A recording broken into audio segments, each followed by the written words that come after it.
Robbie Thompson, Eduardo Pensica, and Dexter Soy continue the squad's trip to Hell as they come face to face with the Hell Squad, their former, now dead teammates who want revenge against the squad and Waller most of all. Robbie Thompson continues his fast-paced action as the team battle their former friends in Hell while looking for the Rock of Eternity. Like last issue introduced Ambush Bug to us, this issue saw the arrival of Major Force, the hard-nosed military villain and hero who stops at nothing to get the mission done. It's not lost on me that this is kind of meant to be a replacement for Peacemaker, who this issue gets a really surprising new chance at life thanks to Swamp Thing freeing him from Waller's control, then Rick Flag looking to recruit him for his squad. Even more of Waller's plans are also revealed through this, as well as some new device that allows her to bring people back from the dead via the Lazarus Resin, something which has been building up in the pages of Task Force C. All this of course leads to a really heartbreaking yet wonderful moment with Calibra, who ends up dying this issue and immediately comes back to life thanks to being in Hell, making her realize that she really is a villain and a bad person despite everything she thinks about herself. It was an interesting way to take the character who up until now has been kind of like the comic relief on the team, so it's interesting to give her something a bit more serious and a bit more turmoil for her and the team to deal through. Eduardo Pensica and Dexter Soy join forces again for another action-packed issue filled with some really seriously good detail and tension. I loved all of Eduardo's work in the Hell set portions of the book, allowing him to fully cut loose, seeing as most of the villains there are already dead and can't die again, so they get some pretty vicious layouts of Talon cutting his way through a group of undead villains, and it can be just as bloody. Suicide Squad issue 8 was another fun installment in Thompson's story, adding more teammates to the squad, revealing more of Waller's contingencies for the squad, and finally putting Rick Flag on a collision course with his former boss. I'm going to give this issue a 9 out of 10.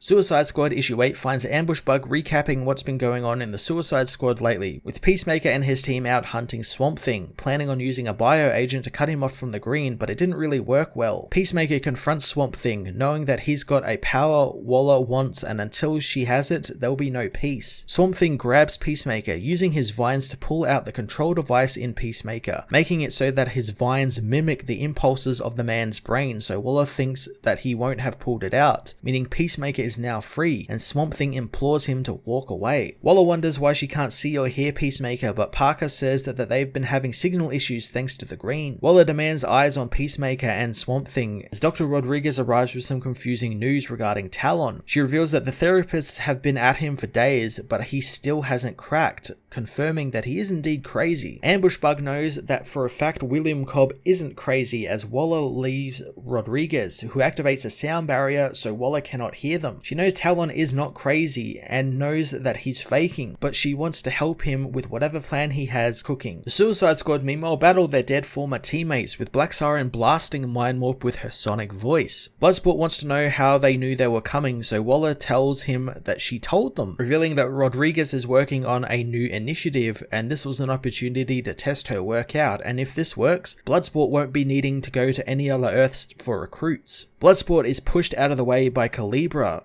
who is stabbed in the neck. Waller doesn't care since only the mission matters, as Match becomes enraged, unleashing his heat vision on the villains as Ambush Bug teleports away, soon finding the Rock of Eternity nearby, learning that he wasn't sent there to steal it, told by Waller to listen very carefully to her instructions. Rodriguez meanwhile straps Talon into the VR stasis tubes, as Waller knows that he still is crazy, but the team has too much crazy, thinking they need some teeth now. In Hell, Major Force joins the Suicide Squad along with Talon, who kills his way through the Hell Squad for killing Calibra, who appears next to Talon, telling Talon that she died and is now just a spirit, but this also means that she really is a bad guy. The rest of the team intend on finishing Mind Warp off, but he tells Nocturna to break Match, using his powers on Nocturna, who in turn uses her powers to make Match fall down defeated. But before Mind Warp can kill him, Major Force smashes the man's head in, freeing the rest of the Hell Squad from the villain's control. Major Force tells the team that Waller isn't done with them yet as Ambush Bug appears, saying that he secured the package. Major Force stabs a tuning fork into the ground, which activates and sucks the dead squad members, including Calibra, into it. Major Force picks up Calibra's corpse, knowing it's a successful mission as Rodriguez is impressed Ambush Bug succeeded. Waller tells the doctor that Bug actually came for an audition for the team and wasn't actually recruited, as Rodriguez knows that he passed since he secured a sample of the shield that protects the Rock of Eternity, and they can reverse engineer it and use it to protect Earth 3 from interdimensional invasions. She wonders how they'll protect the world from above and physical threats, but Waller knows that's their next mission. Back at the virtual beach, Bloodsport asks what they stole, learning from Ambush Bug that Waller has a way to seal off Earth 3 from metaphysical invasion now, and now they are going to space to steal something to stop physical invasions. Nocturna tries to apologize to Match, but he knows she only told the truth, and he really is nothing. Bloodsport asks Major Force what he did to Calibra as the woman suddenly awakens alive and well, told by Waller about the Lazarus Resin she got her hands on, which can bring people back from the dead, and now instead of bombs in their necks, these zombie people need the resin to stay alive. She tells Calibra that now even death cannot get them out of the Suicide Squad. Peacemaker meanwhile wonders if Waller can hear her, telling her to do her worst, since he doesn't even know who he is anymore. A voice tells him that he's blocking Waller's comms for a day now, and she can't see or hear anything, telling Peacemaker that he is a member of the Suicide Squad as Rick Flag and his team arrive to recruit Peacemaker to their cause.